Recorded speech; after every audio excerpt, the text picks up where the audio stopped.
बिस्मिल्लाहिर्रहमानिर्रहीम। अस्सलाम वालेकुम दोस्तों, उम्मीद करती हूँ कि आप सब खैरियत से होंगे। वेलकम है आपका मेरे YouTube channel cooking with Rubina में, जिसमें आज की हमारी रेसिपी मूली की भुजिया है। वीडियो स्टार्ट करने से पहले गुजारिश है कि प्लीज़ मेरे चैनल को सब्सक्राइब कर दें। मूली की भुजिया बनाने के लिए हमें सबसे पहले 2 किलो मूलियाँ चाहिए होंगी, जिसको हम इस तरह से काट लेंगे जैसा कि आप लोग वीडियो में देख सकते हैं।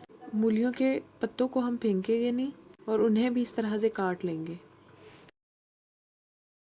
यहाँ पर मैंने मूलियाँ और उसके पत्तों को काट लिया है। आप लोग देख सकते हैं कि मैंने इनको किस तरह से काटा है। अब हम इन चीज़ों को उबाल लेंगे।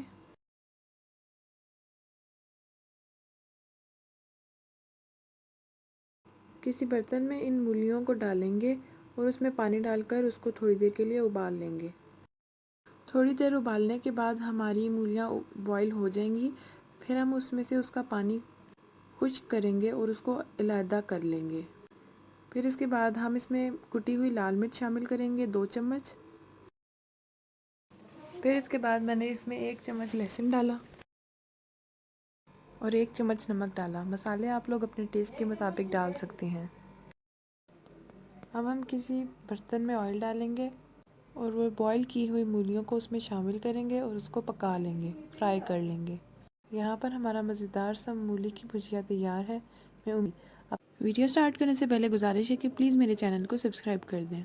सबसे पहले हम आधा किलो मूली लेंगे और उसको कद्दूकश कर लेंगे। फिर उसका पानी निचोड़ लेंगे और उसमें नमक, कुटी हुई लाल मिर्च और ज़ीरा शामिल करेंगे और उसको थोड़ी देर के लिए रख देंगे।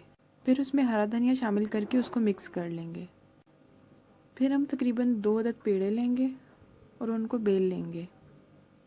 इस मूली की पेस्ट से हम तकरीबन 2 से 3 अदद पराठे तैयार कर सकते हैं।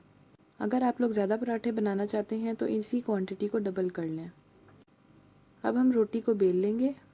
छोटे छोटे 2 पेड़े लेंगे एक पराठा बनाने के लिए और उसको बेल लेंगे और उसके ऊपर जो मूली का पेस्ट हमने तैयार किया था वो डालेंगे और अच्छी तरह से उसको चम्मच की मदद से फैला देंगे।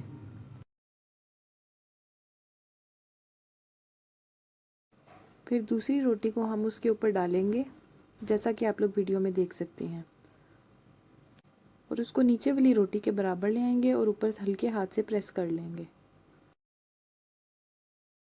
अब हम इसको तवे पर डालेंगे और अच्छी तरह से फ्राई कर लेंगे।